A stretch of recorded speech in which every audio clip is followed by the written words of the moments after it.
My first question to Giselle was an obvious one. As a coordinating hub heavily focused on in-person interaction and matching people to volunteer opportunities, what has been the most interesting or surprising adjustment to the way in which BCTC has had to adapt its operations to serving and protecting its clients? Well, at the Volunteer Center of Trinidad and Tobago, our mandate clearly says we're about connecting people. So we connect people to impactful causes that support the Sustainable Development Goals. That means we're a people-centered organization. And the interesting thing about COVID-19 is that due to mandatory and absolutely necessary social distancing requirements, it's really turned on its head our capacity to meaningfully continue to engage with our stakeholders in person, right? So right. I think what that has meant is that we've had to become very innovative about how we continue to engage, connect, and also revise as well our communication with our beneficiaries and key stakeholders at this time. So how has this innovation translated into action? It's very much positioned around virtual volunteering because our message is quite precise and clear in the sense of the need has deepened due to COVID-19.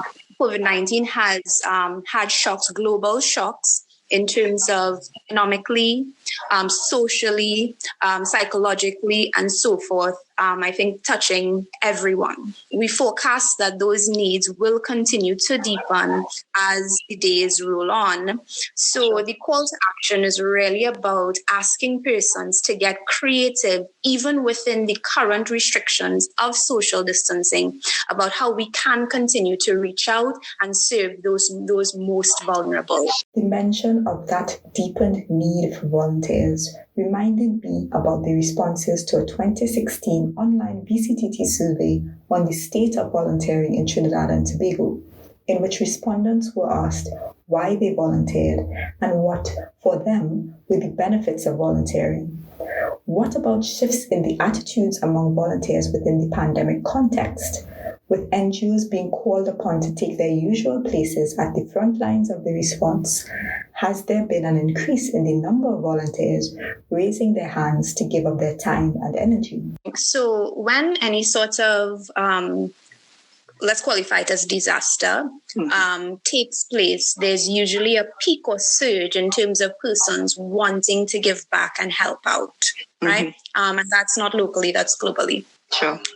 What I think most organizations are balancing at this time, which is why you would notice that there are very specific organizations because of their mandate that are actively engaging and deploying volunteers. Due to the nature of this of COVID-19, it has become really important for health and safety of volunteers to take priority over directly engaging volunteers in outreach.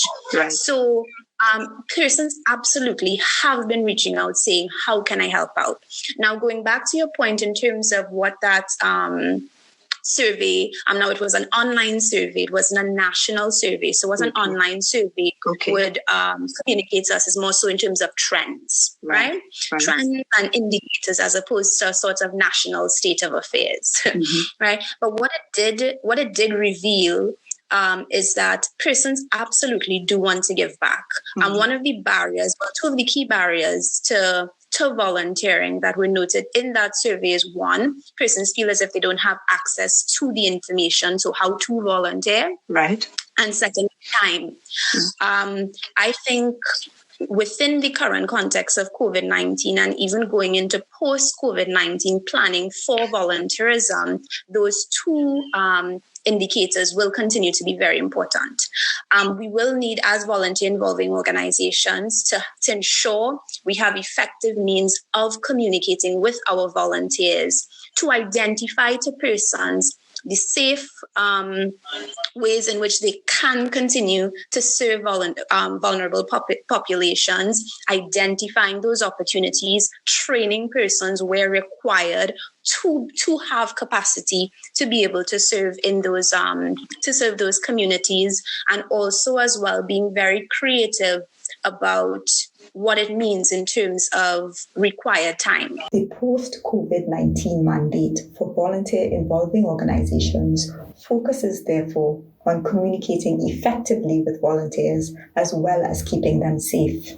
I asked Giselle to give us a bit more insight into her initial thoughts as to what could possibly be the new normal for volunteering. How should organizations manage an expected influx of persons wanting to help out?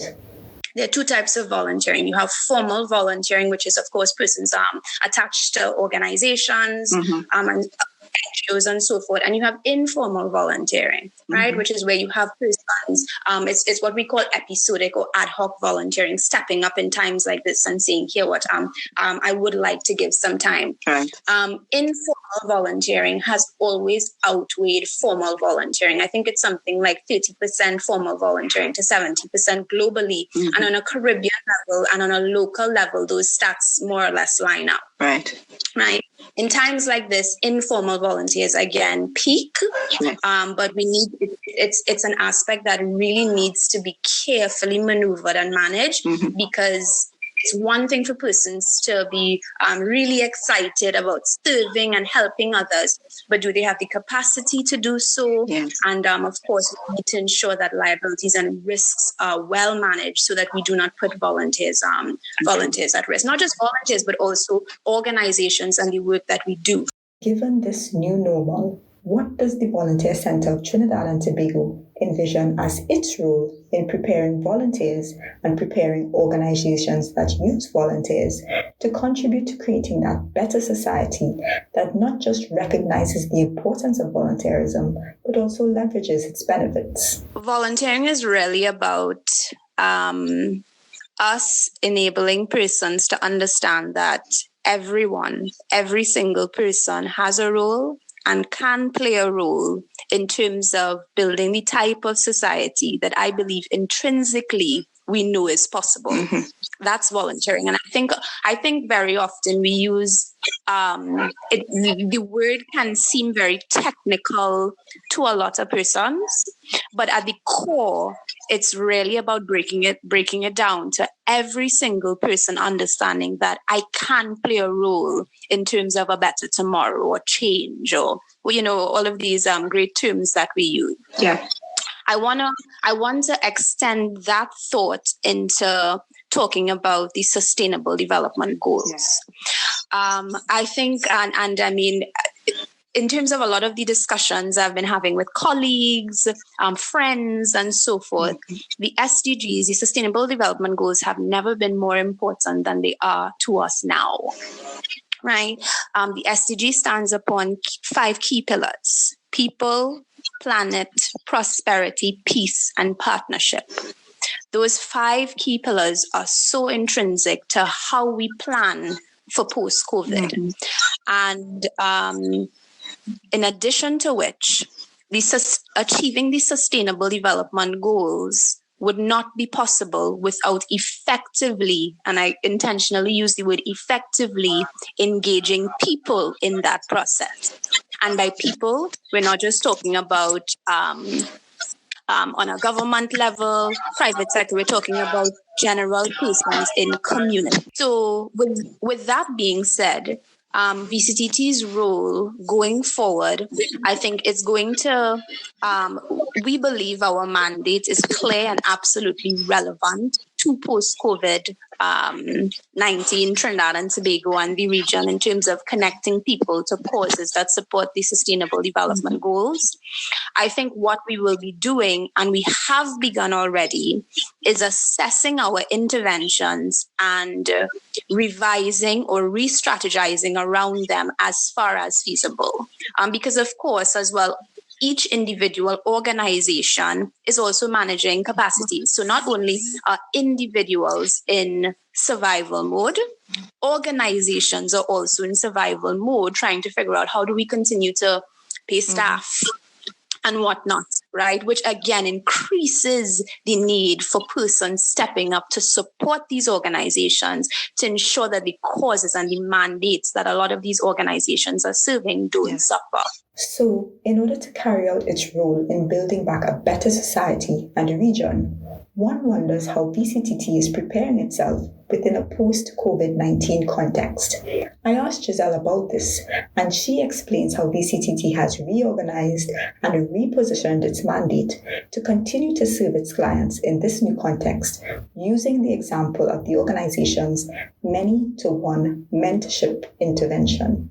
Specifically in 2019, roll forward into 2020, the mandate of the organization has shifted from not just matching skilled volunteers to organizations, but VCTT curating and custom building interventions, high impact interventions that we mobilize persons around. So for example, 2020 to 2021, a strategic plan mandates 3 core interventions VCTT will be focusing on. The first one is a many-to-one mentorship intervention that is currently underway. The second one is the expansion of community gardens in East Port of Spain. And the third one is the establishment of a regional platform for connecting people to, again, impactful causes. I'll extend that into the example of our mentorship intervention that is currently underway. That mentorship intervention speaks to connecting young persons from 4 secondary schools in Trinidad and Tobago to a family of mentors. It's actually inspired by a model in Baltimore called THREAD, right? Where they develop this concept of family mentorship, connecting a group of persons based on specific needs to 2 young persons. That was well underway. COVID-19 happened after a series of discussions and review in terms of our new normal, right? That's the term we've been using. This intervention has now turned into a full-on e-mentorship intervention. So the thing about it is young persons are now at home, right? Based on local measures, we estimate they would be at home until about September or so, until otherwise advised, right? With that being said, our organization had to assess different things. We had to assess not engaging with those we said we would serve, which is 30 young persons from 4 secondary schools, or and understanding the risks associated with that, because it means that many young persons, those 30 included, maybe without effective support systems, and I again use the word effective support systems for a very long time, right? Because again, these are vulnerable young persons in vulnerable homes, coming from vulnerable communities, and we understand what that context means. Our organization decided that we couldn't sit on that. So we had to retool our model to speak to ensure we could continue to engage with these young persons and provide meaningful support. For the past few years, one of VCTT's major projects has been organizing the Caribbean Volunteer Exchange Program, facilitating volunteer exchanges between Caribbean islands. COVID-19 has effectively made these types of in-country visits impossible for the foreseeable future. I asked Giselle about how VCTT plans to adjust and also about her thoughts on how the enabling environment for regional volunteerism has been affected. She shares with us how VCTT is leveraging an international partnership and the Good Deeds Day platform to support the organization's efforts to build a regional platform for coordinating volunteer efforts. So in terms of the Caribbean Volunteer Exchange, so again, the Caribbean Volunteer Exchange was essentially created to educate persons about opportunities within the region that volunteers can get involved in and support. It's very much an educational tool. It's also about helping to explore the question of what it means to be a Caribbean citizen, right? With that being said, last year we did have our Caribbean Volunteer Exchange intervention in Suriname. It was it was successful, enriching, and all of that. But as we move forward and sustainability and impact being two ever-present indicators for success that we are pursuing as an organization, that has evolved into the priority for VCTT for the next 2 years in terms of regionally really being around setting up a proper infrastructure for mobilizing and coordinating volunteers regionally through the establishment of a regional platform. That regional platform is being supported through a truly great partnership that VCTT cemented at the World Volunteer Conference. I think it may have been in 2017 or 2016 in Mexico, where we connected with a beautiful organization, Ruach Tova. They're actually based in Israel. And since then, VCTT has supported with the mobilization of Good Deeds Day across the Caribbean region annually. This year, Good Deeds Day was affected because of COVID-19, and a lot of efforts on Good Deeds Day end retooled around, again, promoting the new ways persons can continue to support in this time. And I mean, there was a lot of synergy around that. With that being said, Good Deeds Day has actually provided support to 5 partners, VCTT included, for us to be able to serve our communities in this time. But of course, they've asked that specific focus is on direct outreach in terms of providing things like food, protective gear, and so forth in this time. It is, of course, comforting to hear that organizations are definitely in response mode during this time. But what of the medium and long term? I asked Giselle to share her ideas on reconceptualizing the type of support she thinks civil society organizations should seek out to sustain and strengthen their efforts in the pandemic context. While there are immediate needs of today, we also need to be planning for the medium term and also the long term. And all of those are avenues where volunteers can really come in and meaningfully support. And I think what's interesting is we need to revise the concept of how we engage, let's say, private sector. So I think very often, sometimes, as volunteer involving organizations, we may approach from a funding perspective, and that's important. Not to take away the importance of that, right? But I think also private sector has a wealth of skilled persons who can meaningfully contribute to helping organizations build structural capacity, improve their frameworks, develop policies or whatnot. And now is the time, I think, where we need to activate around the possibilities that we know exist. Because truthfully, I mean, I think we have we know what needs to be done. NGOs, community-based organizations have been doing phenomenal work over years that has been actively contributing to transforming our spaces positively. That is a fact. But of course, capacity to activate around some of what we know can be done has always been a limiting factor. But I think COVID-19 is asking us to raise the bar, and as we step forward, be very clear about what our high payoff activities and actions are, and really, really drive aggressively behind those.